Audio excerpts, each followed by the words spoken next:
आज जो हम स्टार्ट करेंगे वो chemical reaction and equation chapter first class 10। ठीक है, तो स्वागत है आप लोगों का इंटीग्रल क्लासेस के अंदर।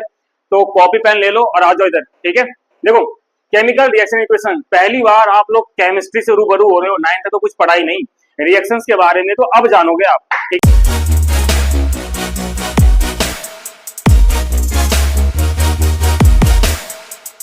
देखो chemical reaction and equation, chemical reaction और इक्वेशंस में आप क्या जानोगे? सबसे पहले सर केमिकल रिएक्शन के बारे में बता दो, अरे बता देंगे। इक्वेशंस के बारे में बता देंगे। चैप्टर के अंदर सिर्फ और सिर्फ 3 टॉपिक के बारे में पढ़ना है और चैप्टर हमारा खत्म हो जाएगा। कौन कौन सा है वो? सबसे पहले आप जानोगे कि केमिकल रिएक्शन क्या होते हैं, उसके बाद जानोगे कि टाइप्स ऑफ केमिकल रिएक्शन क्या होते हैं,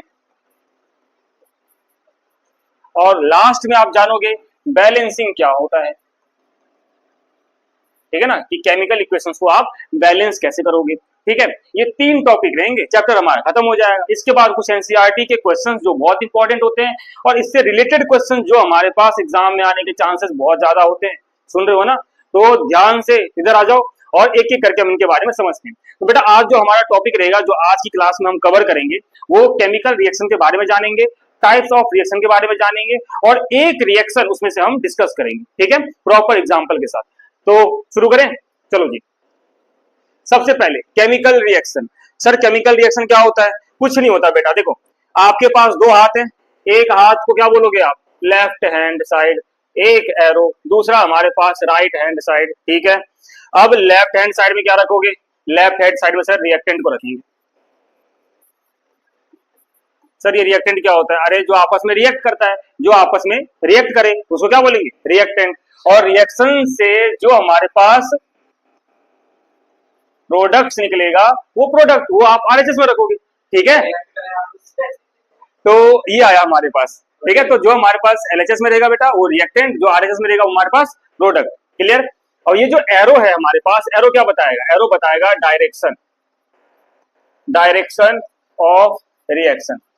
ठीक है, तो क्या चीजें थी हमारे पास? एक लेफ्ट हैंड साइड रिएक्टेंट को, राइट हैंड साइड प्रोडक्ट को, और आपके पास जो एरो है, एरो बता रहा है आपके पास डायरेक्शन ऑफ रिएक्शन को। ठीक है, तो चलो एक एग्जांपल मैं लेता हूं, आप बताना कि कौन रिएक्टेंट है कौन प्रोडक्ट है। बता सकते हो? देखो ये हम एक एग्जांपल लेते हैं, जैसे मैग्नीशियम और ऑक्सीजन गिव्स मैग्नीशियम ऑक्साइड। ठीक है, अब ये बताओ कि इसमें एलएचएस में क्या है?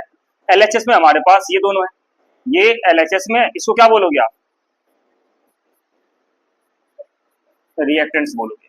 ये किस साइड है? आरएचएस में। सर आरएचएस में तो क्या बोलोगे इसको? प्रोडक्ट बोलोगे। ठीक है ना, तो यहां से हमारे पास एक क्वेश्चन भी पूछा जाता है कि मैग्नीशियम रिबन जो होता है हमारे पास, उसको जलाने से पहले साफ क्यों किया जाता है? तो बेटा जलाने के लिए क्या चाहिए? जलाने के लिए सर, दूसरे को जलाने के लिए खुद की गर्लफ्रेंड होनी चाहिए। इधर देखो, दूसरों को जलाने के लिए नहीं, मैग्नीशियम रिबन को जलाने के लिए क्या चाहिए आपको?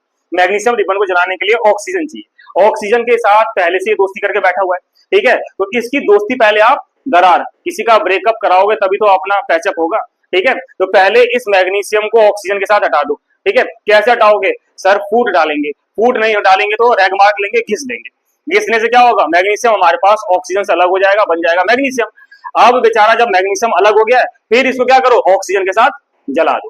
हो गया लड़ाई, पड़ गया इन दोनों में दरार। तो ये हमारे पास आता है। तो अगर एग्जाम में कभी क्वेश्चन पूछता है कि why magnesium ribbon be cleaned before burning in air, तो आपको क्या बताना है? Because of magnesium oxide layer, magnesium oxide layer.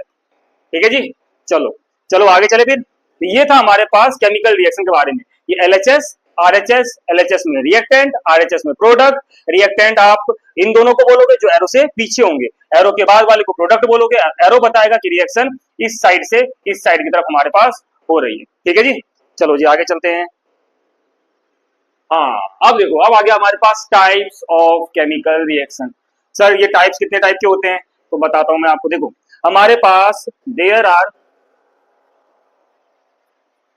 5 types of chemical reaction.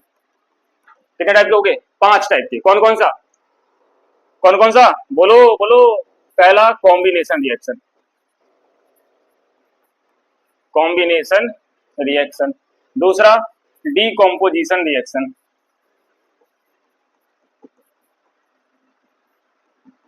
तीसरा डिस्प्लेसमेंट रिएक्शन, चौथा डबल डिस्प्लेसमेंट रिएक्शन,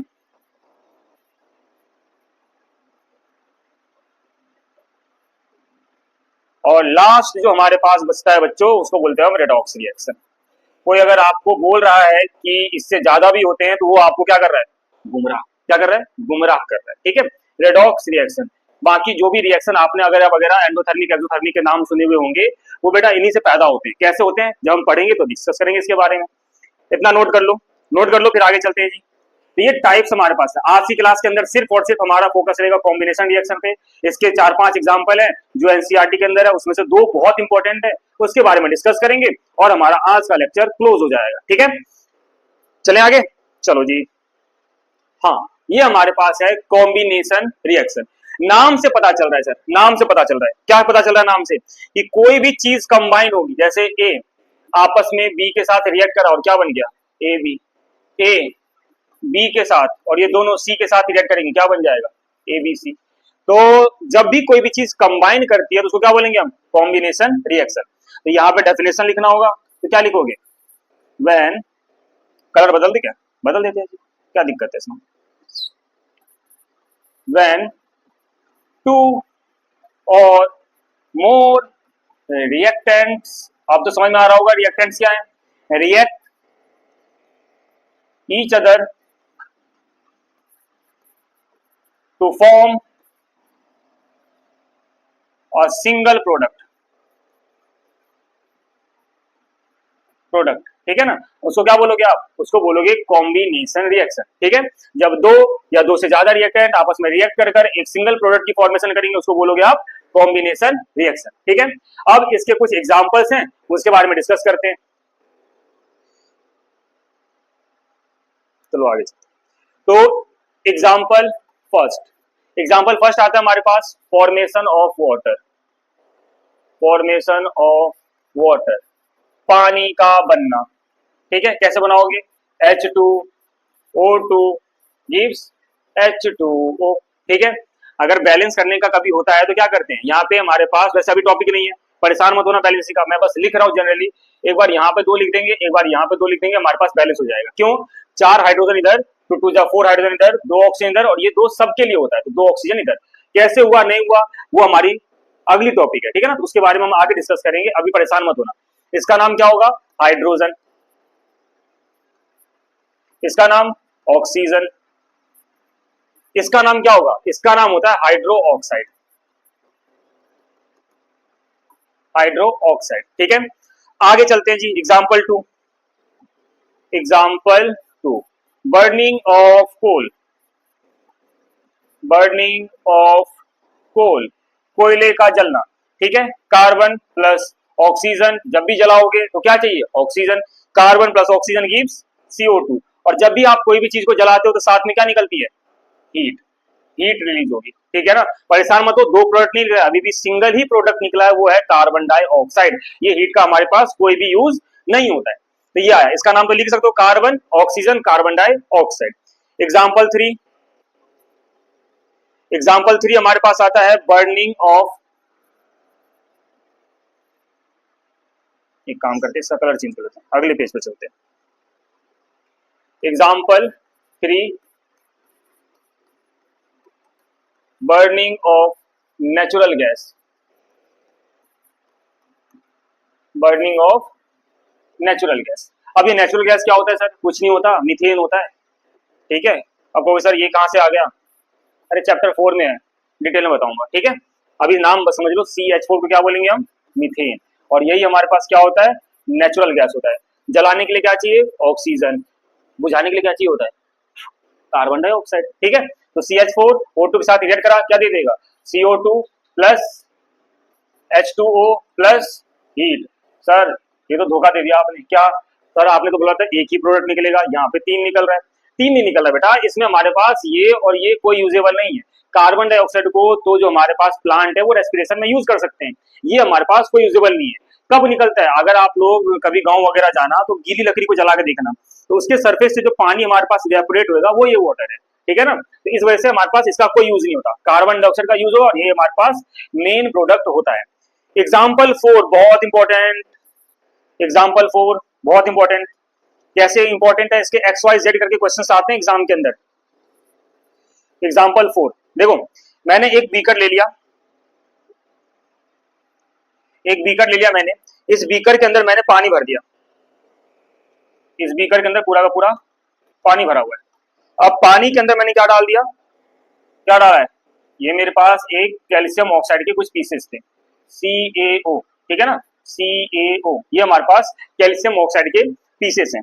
कुछ टाइम के बाद क्या देखूंगा मैं, कुछ टाइम के बाद देखूंगा कि ये जो बीकर है मेरे पास, ये बीकर मेरे पास हीट को रिलीज करेगा, यानी कि उठा नहीं पाऊंगा, ये गर्म हो जाएगा, हीट रिलीज होगा यहां से, यानी कि इस बीकर से हमारे पास हीट रिलीज होगी। तो ये जो रिएक्शन आता है, इस रिएक्शन को बोलते हैं हम क्विक लाइम से स्लेक्ड लाइम का बनना।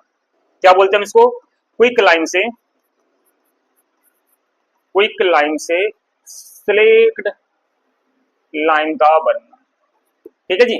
तो क्विक लाइम क्या होता है, कुछ नहीं होता बेटा, ये यही होता है, CaO, CaO का ही नाम होता है क्विक लाइम, और इसी को हम केमिकल नेम बोलते हैं कैल्शियम ऑक्साइड, कैल्शियम ऑक्साइड।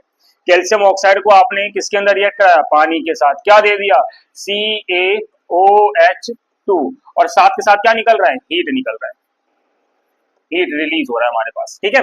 तो यही हमारे पास कैल्शियम ऑक्साइड, जिसको क्विक लाइम बोलते हैं, यही होता है हमारे पास स्लेक्ड लाइम, और केमिकल नेम होता है इसका कैल्शियम हाइड्रो ऑक्साइड, ठीक है जी। चलो आगे चलते हैं।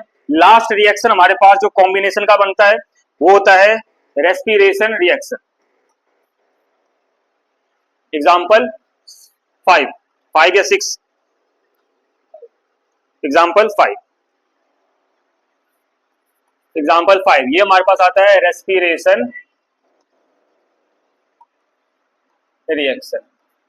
देखो, जब हम खाना खाते हैं बेटा, खाना खाते हैं तो क्या खाते हैं, उसमें हम कार्बोहाइड्रेट लेते हैं, कार्बोहाइड्रेट्स लेते हैं। कार्बोहाइड्रेट्स बॉडी में जाता है तो किस में टूटता है वो हमारे पास, वो टूटता है ग्लूकोज के अंदर,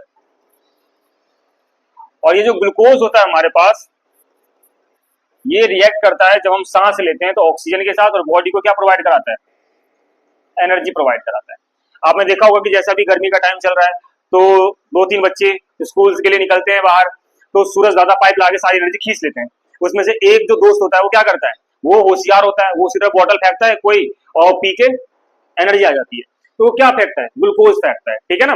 देखो, एक हमारे पास है बॉडी, जब हम खाना खा के एनर्जी ले, तो ये इसमें टाइम लगता है। अगर हम लिक्विड फॉर्म में ग्लूकोज को ले लेते हैं तो उसमें इंस्टेंट एनर्जी हमारे पास मिलता है, ठीक है ना, क्योंकि सांस तो हम कॉन्टिन्यूसली ले ही रहे हैं, और ये जो ऑक्सीजन है हमारे पास, ये ग्लूकोज के साथ रिएक्ट करेगा और क्या दे देगा, एनर्जी दे देगा।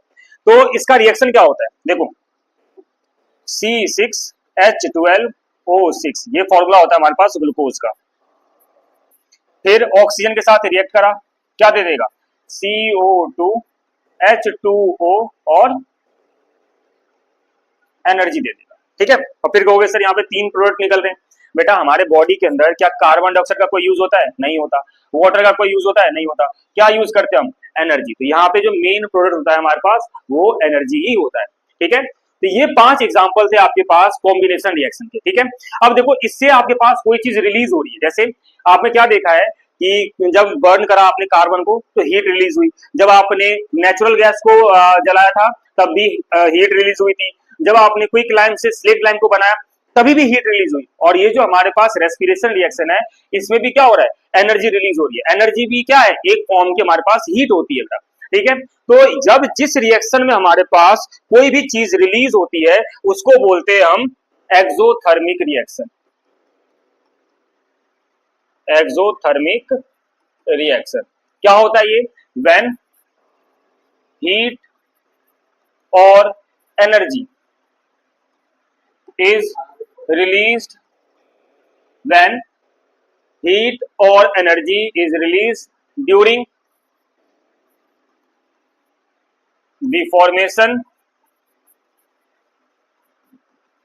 of product, ठीक है बेटा, जब आपके पास हीट या एनर्जी रिलीज होती है प्रोडक्ट के बनने के दौरान तो उसको क्या बोलेंगे हम, उसको बोलेंगे हम एक्सोथर्मिक रिएक्शन। ठीक है, अब ये जो हमारे पास अगर इसका एग्जांपल पूछते हैं तो पीछे जो आपने सारे रिएक्शन पढ़े हैं उसमें से 4 रिएक्शन किसको छोड़कर, सिवाय फॉर्मेशन ऑफ वाटर, इसको छोड़ देना, बाकी सब रिएक्शन में हीट या एनर्जी रिलीज हो रही है, वो सारे के सारे एग्जांपल हो जाएंगे हमारे पास किसके, एक्सोथर्मिक के। ठीक है, अब यहाँ पे हमारे पास कॉम्बिनेशन रिएक्शन प्रॉपर्ली कंप्लीट होता है। अगले लेक्चर के अंदर हम डीकंपोजिशन रिएक्शन कंप्लीट करेंगे। ठीक है ना, जिसमें डीकंपोजिशन के हमारे पास 3 पार्ट्स आते हैं निकल कर, तो अलर्ट रहना, इतना रिवाइज करके अगली क्लास में आना। ठीक है, तो आज जो हमने पढ़ा है क्या पढ़ा है, कॉम्बिनेशन रिएक्शन पढ़ा है। कॉम्बिनेशन रिएक्शन के कितने एग्जांपल पढ़े हैं, 5 रिएक्शन, तो सारे के सारे रिएक्शंस आपको याद होने चाहिए। ठीक है, तो मिलते हैं अगली क्लास के अंदर, गुड बाय।